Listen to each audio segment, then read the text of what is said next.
Louange à ton nom, Seigneur, louange à ton nom, Seigneur, car ton nom est grand et digne d'être loué.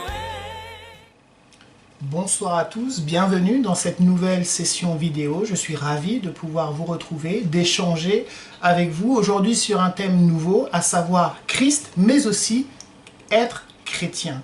On va s'intéresser tout particulièrement à ce que signifient ces deux termes, d'où est-ce qu'ils nous viennent et quelles en sont les répercussions aujourd'hui pour chacun d'entre nous, pour ceux qui sont à la fois chrétiens, pour ceux qui ne le sont pas.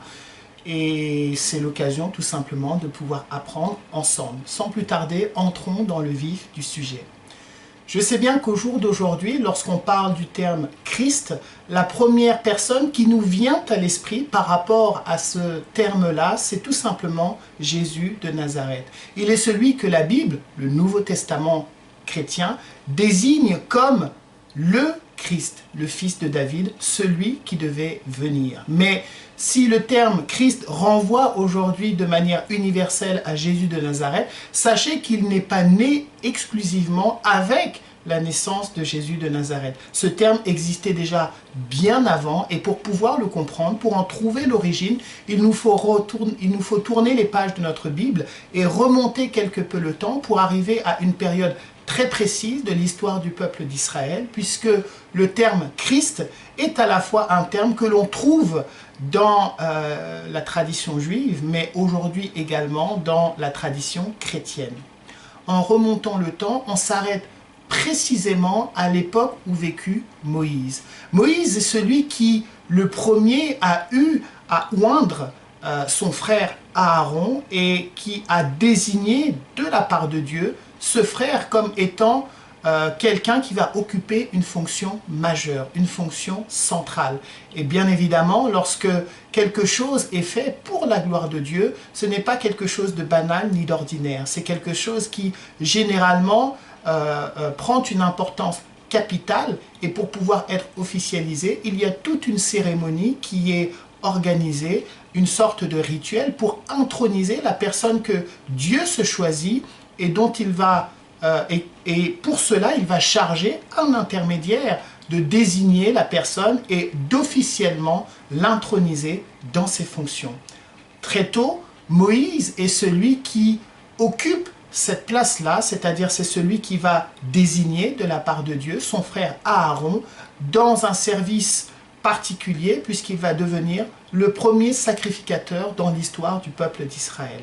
Alors pour savoir exactement la réalité de celui qui est sacrificateur, je vous invite à relire votre Bible et à aller dans les tout premiers livres bibliques, notamment l'Exode, mais aussi le livre de Deutéronome, de Lévitique, pour comprendre un petit peu la réalité de ces termes. Ce qui nous intéresse, nous, aujourd'hui, à travers ce terme, c'est tout simplement de comprendre que par le terme Christ, on désigne un homme que Dieu oint, c'est-à-dire un homme que Dieu va choisir pour exercer une fonction particulière, une responsabilité particulière. Moïse a été choisi par Dieu pour désigner son frère Aaron comme sacrificateur, c'est-à-dire qu'il avait ce rôle-là de pouvoir officier pour Dieu, pour le peuple d'Israël, dans l'accomplissement de rituels ayant affaire au sacrifice, mais également dans de nombreuses prières et dans toutes les fonctions que désignait, dans toutes les réalités que désignait la fonction de sacrificateur. Dans la suite des temps, on apprendra que le terme Christ ne désigne pas seulement les sacrificateurs, puisque je nous le rappelle, il désigne toutes les personnes, toute personne que Dieu se choisit pour une fonction particulière et qu'il va oindre pour cela. Et dans l'histoire du peuple d'Israël, ce terme va prendre une dimension particulière avec le vécu d'un homme en particulier, à savoir Samuel. Samuel est un serviteur de Dieu qui a été appelé pour Dieu dès son plus jeune âge et que Dieu va puissamment utiliser pour se faire connaître à son peuple, pour adresser une parole, un message. Mais Samuel, de la même manière, va aussi être celui qui va intercéder auprès de Dieu, prier pour son peuple vis-à-vis de Dieu et faire connaître à Dieu les doléances, les requêtes, les besoins ou les situations par rapport à son peuple. Et un événement va prendre tout particulièrement une dimension majeure, à savoir que à un moment donné dans son histoire, Israël va demander un roi. Une requête qui ne va pas forcément plaire à Dieu, puisque Dieu est lui-même le véritable roi d'Israël, mais Israël va demander un roi comme il y en a à la tête de toutes les autres nations de ce temps-là. Ce qui déplaît à Dieu dans cette requête-là, ce n'est pas tant le fait qu'il demande un roi, mais c'est surtout que par la demande de ce roi, en quelque sorte, Israël rejette Dieu, puisqu'il demande à Dieu de ne plus être roi, mais d'avoir un roi qui va lui régner plutôt que Dieu règne sur ce peuple-là. Voilà ce qui a précisément déplu à Dieu. Mais Dieu ne se formalise pas et il consent à accepter la requête de ce peuple en lui donnant un roi. C'est ainsi qu'en Israël s'ouvre toute une ère, toute une période qui va être tout simplement la royauté. Ce peuple va connaître une dynastie de rois parmi lesquels certains vont être extrêmement renommés, extrêmement fameux. Notamment celui qu'on appelle David. Et pour comprendre pourquoi est-ce que avec la vie de ce personnage et l'intronisation de ce personnage, le terme Christ prend une dimension particulière, nous allons parcourir tout de suite quelques versets bibliques. Dans 1 Samuel au chapitre 16 et au verset 1, nous découvrons que le roi qu'a demandé Israël à Dieu a été accordé, mais qu'il n'a pas exactement satisfait toutes les exigences et toutes les obligations qu'il avait vis-à-vis de Dieu. Et c'est la raison pour laquelle Dieu finit par le rejeter pour se choisir un autre roi. Dans 1 Samuel au chapitre 16 et au premier verset, il nous est dit ceci. L'Éternel dit à Samuel, « Quand cesseras-tu de pleurer Saül? Je l'ai rejeté, afin qu'il ne règne plus sur Israël. Remplis ta corne d'huile, et va, je t'enverrai chez Isaïe, Bethléemite, car j'ai vu parmi ses fils celui que je désire pour roi. » C'est-à-dire que lorsque Dieu se choisissait quelqu'un pour exercer une fonction particulière, il y avait un rituel qui était accompli, et ce rituel consistait à voir une onction d'huile être déversée sur la tête de l'homme que se choisissait Dieu. Et dans la période des rois, cela a été un rituel récurrent, une sorte d'officialisation pour introniser le nouveau roi, c'est-à-dire celui que Dieu se choisit. On est donc loin des réalités actuelles que nous connaissons, que ce soit à travers Jésus de Nazareth ou à travers ce que nous avons cru au sujet de Jésus de Nazareth, puisque le terme Christ ne désigne pas quelqu'un qui a en lui quelque chose de divin, mais tout simplement quelqu'un qui est oint par Dieu, qui est choisi par Dieu, et en vertu de ce choix, en vertu de cette onction, il se voit déverser sur sa tête une onction d'huile et est légitimé par Dieu, appuyé par Dieu, pour peu qu'il marche dans la volonté de Dieu. C'est-à-dire que le roi et Dieu ne devaient faire qu'un à partir du moment où celui qui était choisi par Dieu respectait les commandements de Dieu, marchait dans la volonté de Dieu. Il gardait sa nature humaine et Dieu ne partageait pas sa nature divine, mais l'un et l'autre, c'est-à-dire le roi choisi par Dieu et Dieu lui-même, œuvraient dans les mêmes buts, œuvraient pour la même cause et avaient les mêmes idéaux de paix, de justice, d'amour, de miséricorde. Et aussi longtemps que ces idéaux ne faisaient qu'un, Dieu appuyait ce roi. Et ce roi regardait lui-même à Dieu en toutes circonstances. Revenons un tout petit peu à l'histoire de Samuel pour voir comment s'est effectué le choix du roi que Dieu s'est désigné après avoir rejeté le premier roi d'Israël et pour choisir le roi qui va lui succéder, à savoir David. Dans 1 Samuel au chapitre 16 et au verset 13, il nous est dit ceci.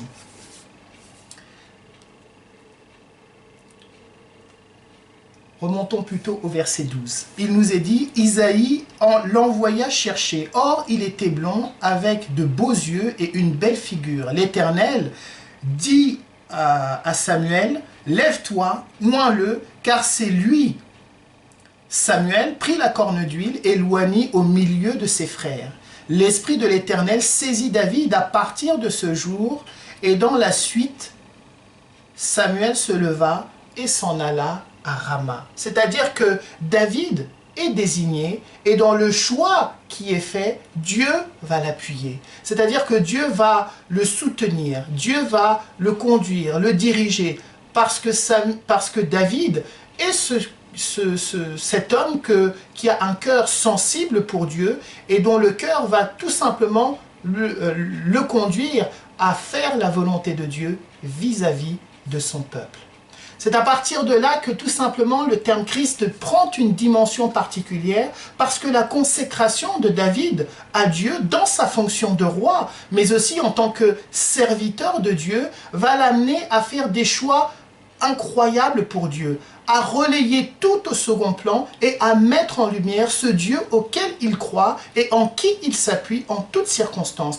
Et l'une des réalités les plus particulières dans la vie de ce roi est que il va avoir l'intention, l'ambition, l'idée de construire pour Dieu une maison. Alors, je sais bien que cela peut ne pas être grand-chose pour nous aujourd'hui. Après tout, vous et moi, nous avons tous aujourd'hui des maisons ou des appartements, c'est-à-dire des endroits où nous habitons.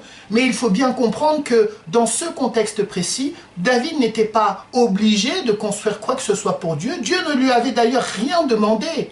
La Bible dit que le ciel est le trône de Dieu et la terre est son marchepied. C'est-à-dire qu'il n'y a sur cette terre rien qu'on puisse construire dans lequel Dieu puisse réellement habiter ou être limité. Mais Dieu a vu l'intention dans le cœur de David, et c'est cette intention qu'il a appréciée, parce que David ne s'est pas satisfait de toutes les richesses et de tout ce que Dieu avait fait pour lui. Malgré tout cela, lui qui était berger et qui avait accédé à la fonction la plus importante, celle de roi et de chef du peuple d'Israël, David se souciait encore de Dieu. Et l'une des réflexions que David a eues, ça a été de se dire, moi j'habite dans un palais, moi qui suis roi, qui suis peu de choses, qui suis que poussière. Et je paraphrase un petit peu les paroles de David. Et Dieu qui est infiniment plus grand, infiniment plus important, lui, il n'a pas d'endroit où demeurer. Et c'est cette disposition de cœur qui a tellement plu à Dieu que non seulement Dieu a accédé à l'intention que David a eue, c'est-à-dire qu'il a été d'accord et il a appuyé ce projet, mais il a récompensé le roi en lui faisant une promesse. Et c'est cette promesse qui aujourd'hui a les répercussions que nous connaissons et qui est devenue aussi importante qu'incroyable. Regardons un tout petit peu à la promesse que Dieu a faite à David et qui a donné au terme Christ toute la dimension que nous lui connaissons au jour d'aujourd'hui. Dans 2 Samuel, au chapitre 7 et au verset 12, on va lire ensemble jusqu'au verset 13, il nous est dit ceci, c'est la promesse que Dieu fait à David en vertu de l'intention que David a eue de bâtir pour Dieu une maison. Quand tes jours seront accomplis et que tu seras couché avec tes pères, j'élèverai ta postérité après toi, celui qui sera sorti de tes entrailles, et j'affermirai son règne. Ce sera lui qui bâtira une maison à mon nom, et j'affermirai pour toujours le trône de son royaume. C'est-à-dire que les répercussions de la promesse que Dieu fait au roi David vont au-delà de la vie de David et va au-delà de la vie du fils de David. C'est-à-dire qu'elle inaugure une dynastie de rois, elle rend légitime la royauté pour la famille de David jusqu'à la fin des temps. Et Dieu aura l'occasion par la suite de répéter cette promesse. Par exemple, dans le psaume 132, au verset 11, il nous est dit ceci. L'Éternel a juré la vérité à David, il n'en reviendra pas, je mettrai sur ton trône un fruit de tes entrailles.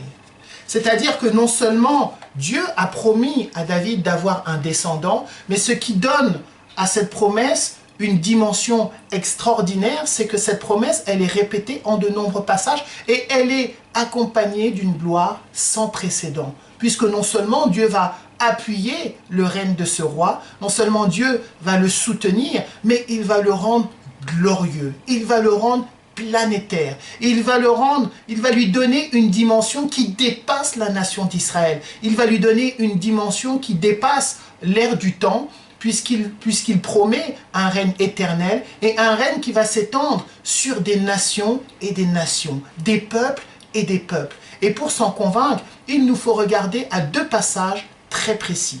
Dans Daniel, au chapitre 7, et à partir du verset 13, et on va lire ensemble un tout petit peu jusqu'au verset 15, ou plutôt 14, du verset 13 jusqu'au verset 14, on va lire un tout petit peu la dimension du règne promis au roi que Dieu va soutenir et qui est tout simplement Christ, c'est-à-dire un roi que Dieu va oindre pour exercer la fonction de chef sur son peuple, mais aussi sur les nations. Écoutez un tout petit peu ce qu'il y est dit.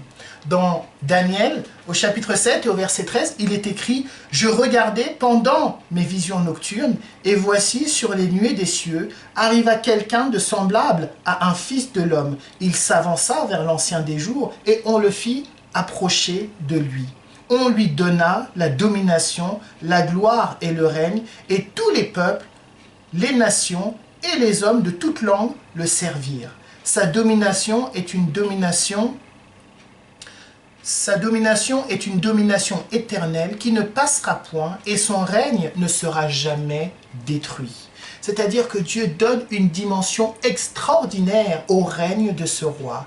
Et il la répète en d'autres passages, notamment dans le livre d'Ésaïe, au chapitre 11 et au verset 10.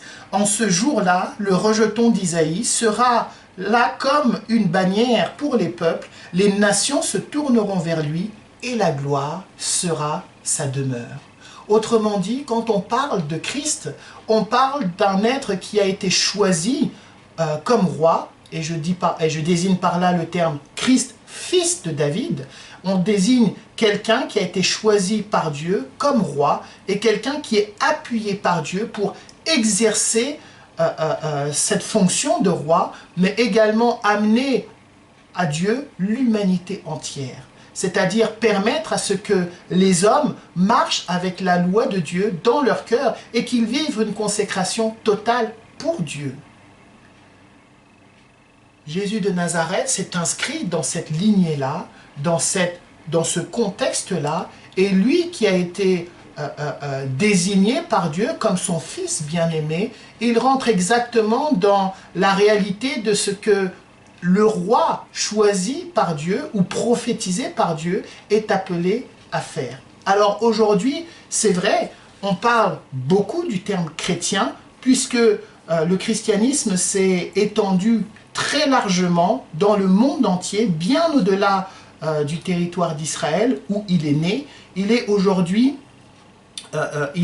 a aujourd'hui une dimension sans précédent. Et pour vous et moi, quand on se désigne aujourd'hui par chrétien, on désigne tout simplement quelqu'un qui a reconnu Jésus de Nazareth comme le Christ. On désigne par le terme chrétien quelqu'un qui vit pour Dieu et qui garde la parole et les enseignements du Seigneur Jésus dans son cœur.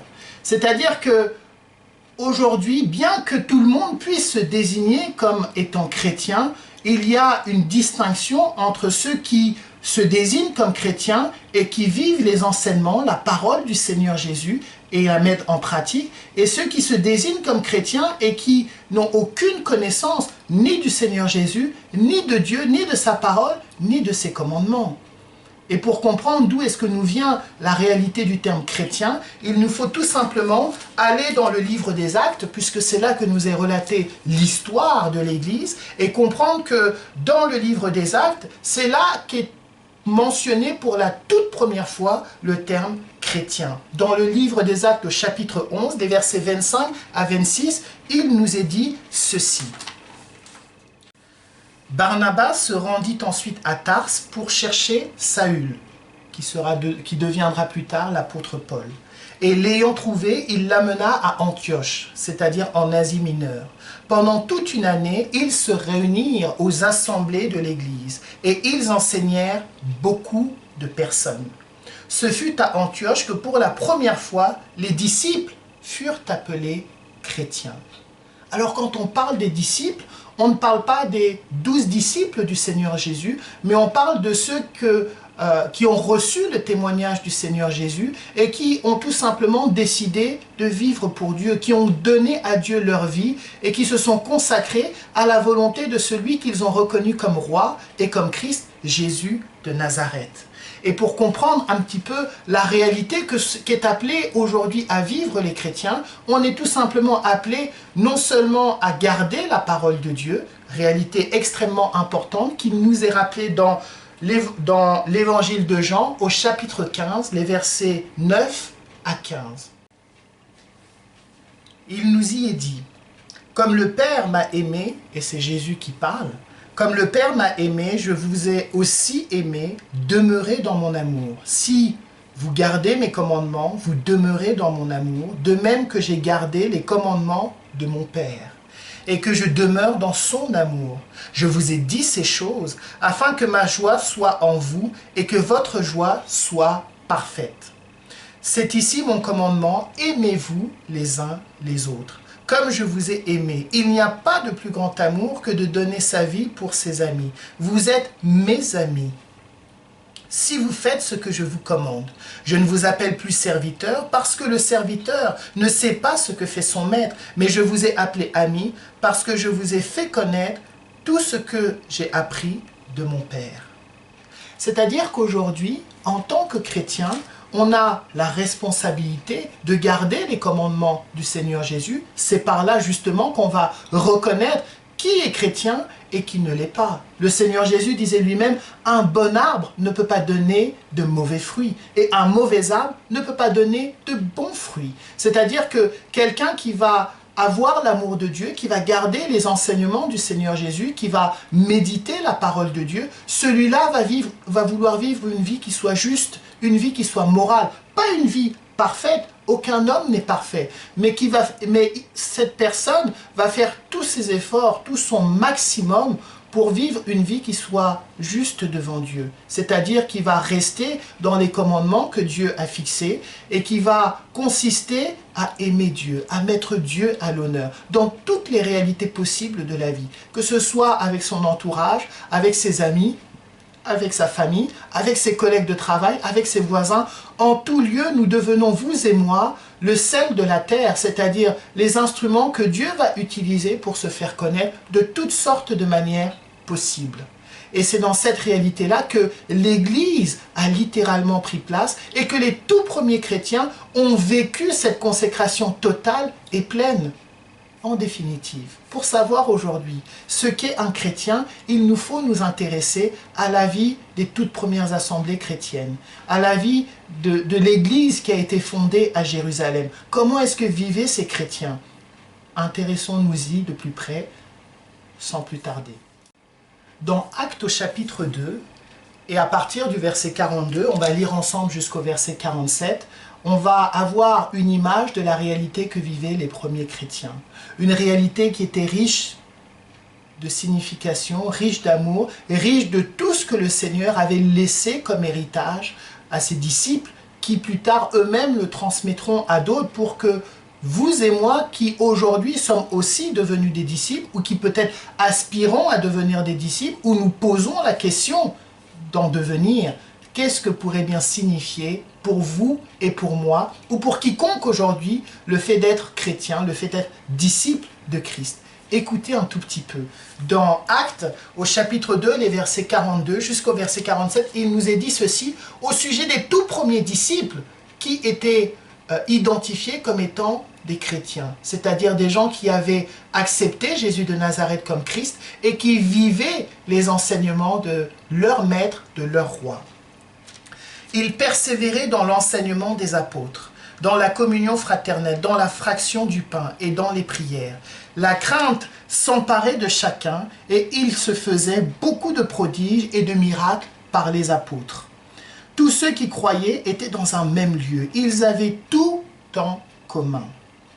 Ils vendaient leurs propriétés et leurs biens, et ils en partageaient le produit entre tous, selon les besoins de chacun. Ils étaient chaque jour, tous ensemble, assidus au temple, ils rompaient le pain dans les maisons et prenaient leur nourriture avec joie et simplicité de cœur, louant Dieu et trouvant grâce auprès de tout le peuple. Et le Seigneur ajoutait chaque jour à l'Église ceux qui étaient sauvés. Cette réalité-là qu'on vient de lire ensemble, elle est extrêmement importante puisqu'elle nous renseigne sur la vocation de l'Église. Elle nous renseigne sur la vocation des chrétiens.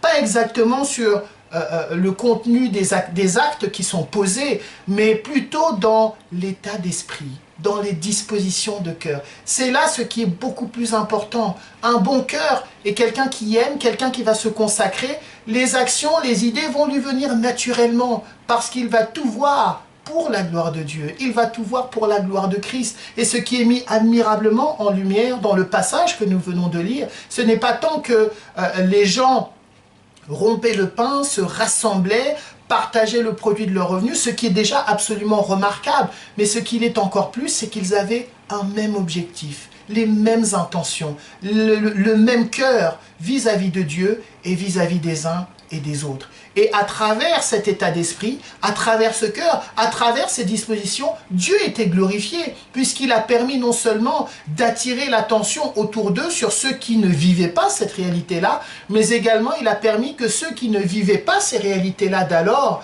puissent eux-mêmes par la suite être touchés dans leur cœur et vouloir vivre ces réalités, vouloir se consacrer à Dieu. Bien-aimés, permettez-moi de nous dire qu'aujourd'hui, la réalité du Christ n'a jamais été aussi importante et aussi présente que dans les temps que nous vivons. Pourquoi? Parce qu'elle met en lumière celui qui va vivre sa fonction de roi pour Dieu. Mais elle met aussi en lumière le peuple qui va être à la suite de ce roi.